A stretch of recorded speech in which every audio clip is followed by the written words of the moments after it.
cold in Arizona. Who would have thought it was freaking cold? But let's back up to the beginning. Now, the day started with a 7 a.m. flight from DC to Phoenix, which was about 5 hours. I did check a bag this flight, which I don't normally do. I'm a carry-on girl. So, of course, when I get to baggage claim, guess whose bag is not there? But let me know if you want a story time on what happened. We went over to pick up our rental car from Fox Rental and then headed to Hatch Kitchen for breakfast. That was our first stop, and everything was actually really good. Such a cute little spot.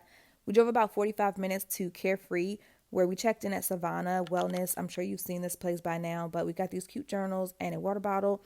Got to our room, settled in, and changed clothes. We had our first activity of the day, which was the Leap of Faith ropes course. And I pride myself on being pretty adventurous. There's not much that I won't try. But I got to about right here, and I was like, yeah, nah. I came down, but my friend, she ate that. This is what we were supposed to be doing.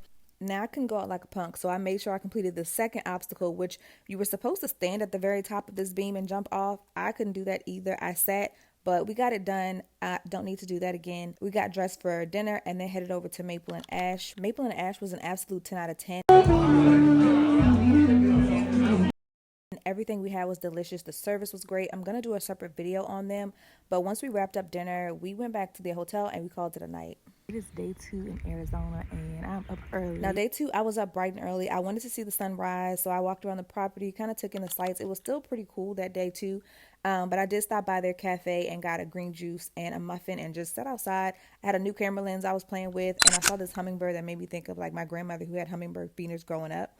But I walked around the property. My friend joined me later. We took some pictures and then grabbed a pizza for lunch before we headed over to Aerial. And if you know me, you know I did Aerial for years. I love it. I miss it. This kind of re-sparked my passion for it. But we rode bikes around the property, finished off the day with some face masks and some laughs because we had a very long day coming up. But stay tuned for part 2.